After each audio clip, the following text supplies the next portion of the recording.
సాయిరెడ్డితో చాలా విషయాలు చర్చకు వచ్చాయి. జగన్ దగ్గర పడ్డ ఇబ్బందులు చాలా చెప్పారు. నా బిడ్డలకు సంబంధించిన ఒక విషయం చెప్తున్నా. జగన్ గారు సొంత తల్లి మీద కేసు పెట్టించారు. జగన్ గారి కుట్రను నేను బయటపెట్టా. స్వయంగా విజయమ్మ గారు లేఖ కూడా రాశారు. నేను నిజాలు చెప్పానని, జగన్ నా మీద అబద్ధాలు చెప్పాలని సాయిరెడ్డికి చెప్పాడు.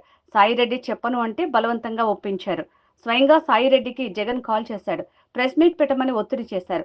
కుదరదని సాయిరెడ్డి చెప్తే జగన్ ఒప్పుకోలేదు. వైఎస్ఆర్ ఉన్నప్పుడే ఇద్దరు బిడ్డలకు సమాన వాటా ఉంది అని సాయిరెడ్డి చెప్పాడు. అందరి సమక్షంలో జరిగిన నిర్ణయమని సాయిరెడ్డి చెప్పాడు. నన్ను వదిలేయమని సాయిరెడ్డి వేడుకుంటే సుబ్బారెడ్డితో మాట్లాడించారు. సుబ్బారెడ్డి ప్రెస్ మీట్ తర్వాత మళ్లీ సాయిరెడ్డి మీద ఒత్తిడి తెచ్చారు.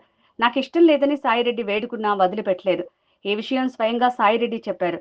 సాయిరెడ్డి మాట్లాడాల్సిన అంశాలు అన్ని స్వయంగా జగన్ నోట్ ఇచ్చారు. 40 నిమిషాల పాటు జగన్ చెప్తుంటే నోట్ చేసుకున్నారు.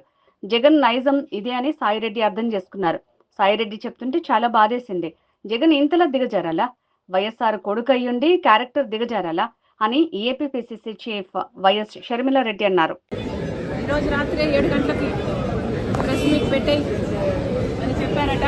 దానికి సాయిరెడ్డి గారు లేదు సార్, నేను ప్రెస్ మీట్ పెడతానని చెప్పాను కదా, నాకు కొంచెం టైం ఇవ్వండి, నేనైనా నా మైండ్ అయినా అర్థం చేసుకోవాలి, జీర్ణించుకోవాలి కదా, నేను పెట్టాను సార్, నాకు కొంచెం టైం ఇవ్వండి అని కోరారట. తర్వాత సాయిరెడ్డి గారు ఆ ప్రెస్ మీట్ ఇది సాయిరెడ్డి గారు ఎలా అయితే నాకు నరేట్ చేశారో అలాగే నేను మీకు నరేట్ చేయడం జరిగింది. దీంట్లో ఫుల్లంతా కూడా అబద్ధం లేదు, నేను యాడ్ చేసి చెప్పింది అంతకంటే లేదు. జగన్మోహన్ రెడ్డి గారి నైజం ఇది అని పూర్తిగా ఇప్పటికి నేను అర్థం చేసుకున్నాను. కాబట్టి ఈ విషయం నాకు ఆశ్చర్యం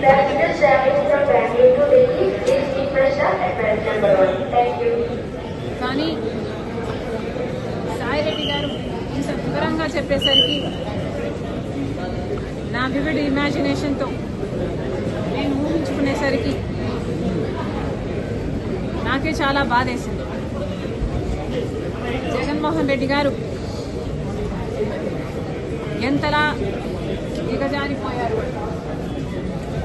జగన్మోహన్ రెడ్డి గారు రాజశేఖర్ రెడ్డి గారు కొడుకయ్యుండి తన క్యారెక్టర్ని ఇంతగా దిగజార్చుకోవడం అవసరమా? నాకు చాలా బాధేసింది.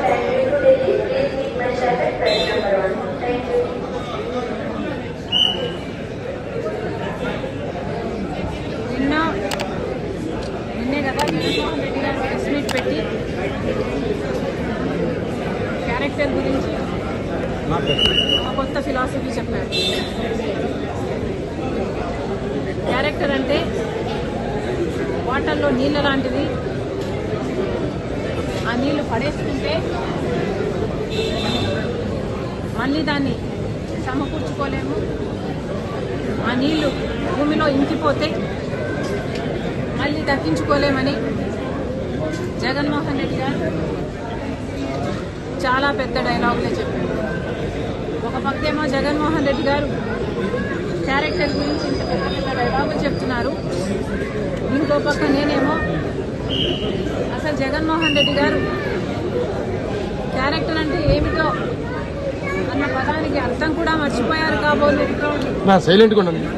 అని నేను అనుకుంటున్నాను. బట్ నిజంగా ఆలోచన చేసుకోవాలి జగన్మోహన్ రెడ్డి గారు మీ క్యారెక్టర్ ఏమిటి ఒకసారి మీరే ఆలోచన చేసుకోండి. ఒక పక్క సాయిరెడ్డి గారు రాజశేఖర్ రెడ్డి గారి కోరిక భిన్నంగా నన్ను అబద్ధం చెప్పమంటున్నారు, నాకు వీలు కాదు, నన్ను వదిలేయండి అని బ్రతిమాలుకుంటున్నా మీరు ఒప్పుకోకుండా అబద్ధం చెప్పమని ఒత్తిడి చేశారు. ఇది జగన్మోహన్ రెడ్డి గారి గొప్ప క్యారెక్టర్. అమ్మకు అన్ని విషయాలు తెలుసు, విజయమ్మ గారికి అన్ని విషయాలు తెలుసు. నా పరువు పోతుంది నేను అబద్ధం చెప్తే, నన్ను వదిలేయండి అని సాయిరెడ్డి గారు బ్రతిమాలుకుంటున్నా లేదు అబద్ధాలు చెప్పాల్సిందే అని ఒత్తిడి చేయడం జగన్మోహన్ రెడ్డి గారి ఉన్నతమైన క్యారెక్టర్. 40 నిమిషాల పాటు ఏ అబద్ధం ఎలా చెప్పాలి అని ఆయన డిక్టేట్ చేశారట, ఈయన రాసుకున్నారట. ఏ అబద్ధాన్ని ఎంత అందంగా చెప్పాలి అని ముఖ్యమంత్రి హోదాలో ఉన్న వ్యక్తి డిక్టేషన్ ఇచ్చారట. ఇది జగన్మోహన్ రెడ్డి గారి మహోన్నతమైన క్యారెక్టర్. ఏం చెప్పమంటారు? రాజశేఖర రెడ్డి గారి 2 బిడ్డలకు అన్ని ఆస్తులలో సమాన వాటా ఉండాలి అన్నది రాజశేఖర రెడ్డి గారి కోరిక అని జగన్మోహన్ రెడ్డి గారికి, ఆయన భార్య గారికి తెలిసిన విషయమే. అయినా కూడా సొంత తల్లి అయిన విజయమ్మ గారి మీద కేసు పెట్టారు. తన సొంత చెల్లి బిడ్డలు అంటే తన సొంత మేనల్లుడు మేనకోడలు ఆస్తి కాజేయాలని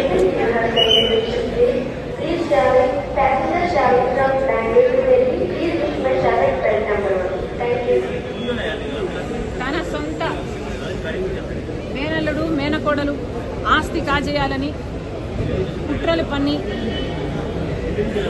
ఇంత దిగజారిపోయారో జగన్మోహన్ రెడ్డి గారే ఆత్మ పరిశీలన చేసుకోవాలి. ఒక్కసారి ఇద్దరు జగన్మోహన్ రెడ్డి గారు భార్యాభర్తలు ఇద్దరు బైబిల్ ముందరేసుకొని మీ క్యారెక్టర్ ఏమిటో, ఎంత దిగజారిపోయారో ఆలోచన చేసుకోవాలని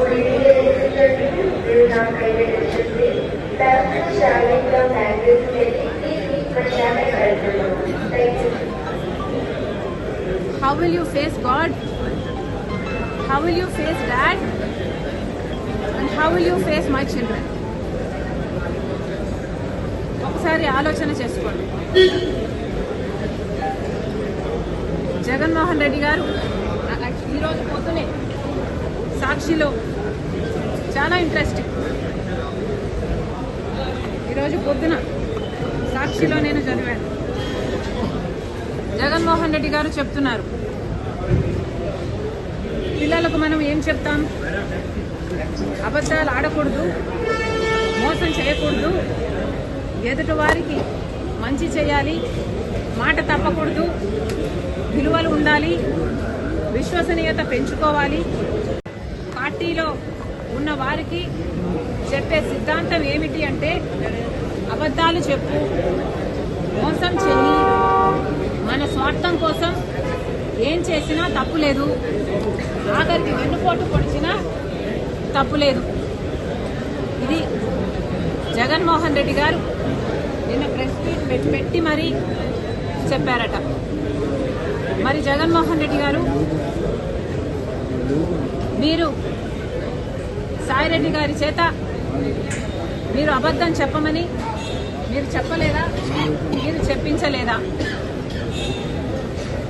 సాయిరెడ్డి గారి సుబ్బారెడ్డి గారి చేత అబద్ధాలు చెప్పించి ప్రజలనందరినీ అవే నిజాలుగా నమ్మించే ప్రయత్నం మీరు చేయడం అంటే మీరు మోసం చేసినట్టు కాదా?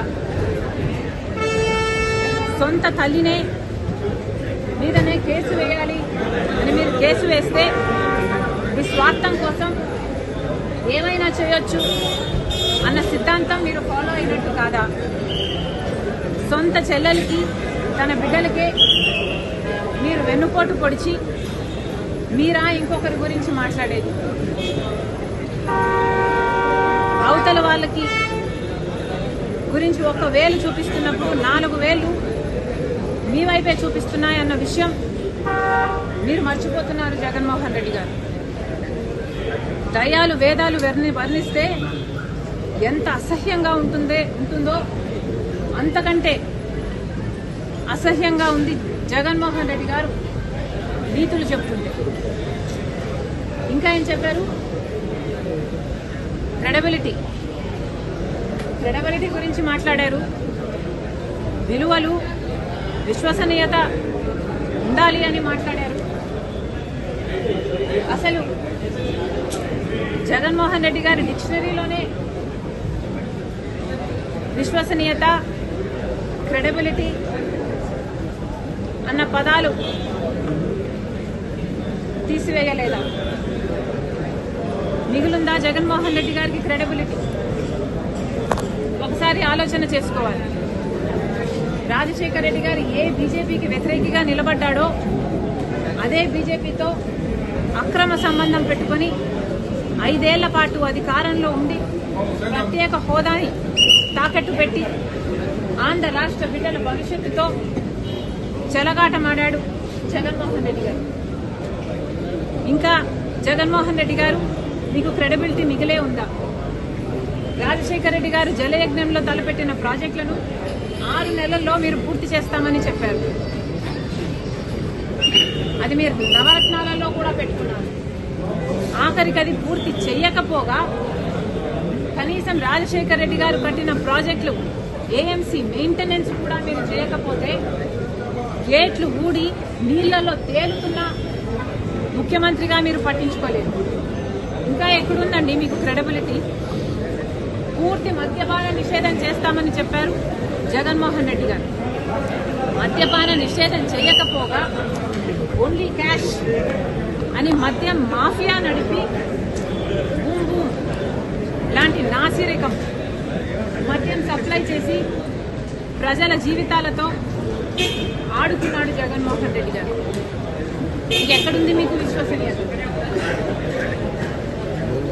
ఋషికొండ తరతరాలుగా ఉన్న ఒక బంగారం లాంటి కొండను పూర్తిగా గొరిగేసి మీకోసం ఒక ప్యాలెస్ కట్టుకొని మీ బాత్రూంలో కూడా సీవ్యూ ఉండాలని 500 కోట్లు ఖర్చు చేశారు. మిగులుందా మీకు విశ్వసనీయత?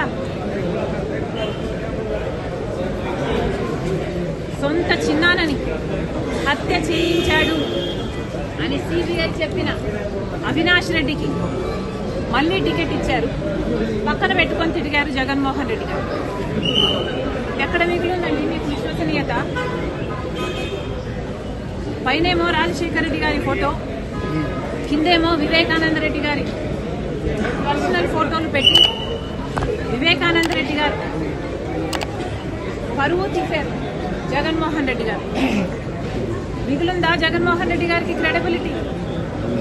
వివేకానంద రెడ్డి గారు ఆఖరి నిమిషం వరకు వైసీపీ కోసం, జగన్మోహన్ రెడ్డి గారి కోసమే ప్రచారం చేస్తూ చనిపోయారు. ఎక్కడుంది మీకు ఇంకా క్రెడిబిలిటీ? సొంత చెల్లెల విషయంలో మీకు ఎనలేని త్యాగాలు చేసి పాదయాత్రలు చేసి మిమ్మల్ని అధికారంలోకి తీసుకొస్తే ఆ చెల్లెలు బిడ్డలు ఆస్తులు కూడా కాజేయాలని కుట్రలు పండుతున్నారు. ఎక్కడ మిగిలింది మీకు క్రెడిబిలిటీ? సొంత తల్లి మీద కేసు వేశారు, తల్లిని అవమానించారు. సోషల్ మీడియాలో అసలు విజయమ్మ గారు షర్మిలమ్మను అక్రమంగా కన్నారు అని ప్రాపగాండా చేశారు. ఎక్కడ మిగిలిందండి మీకు క్రెడిబిలిటీ? జగన్మోహన్ రెడ్డి గారు 5 సంవత్సరాలు ముఖ్యమంత్రిగా ఉన్నారు. రాజశేఖర రెడ్డి గారు 5 ఏళ్లు ముఖ్యమంత్రిగా ఉంటే ప్రతిరోజు ప్రజా దర్బారు చేశారు. మరి జగన్మోహన్ రెడ్డి గారు ఒక్క రోజైనా ప్రజా దర్బారు నిర్వహించారా? అటు ప్రజలకు కనిపించలేదు, వాళ్ళ నాయకులకి కనిపించలేదు, కార్యకర్తలకు కూడా కనిపించలేదు. ఆఖరికి సిద్ధం సభలకు మాత్రం 100 కోట్లు ఖర్చు పెట్టారు. జగన్మోహన్ రెడ్డి గారికి ఉన్నది క్రెడిబిలిటీ కాదు,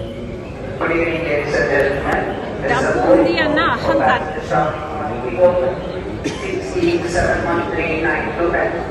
మేడం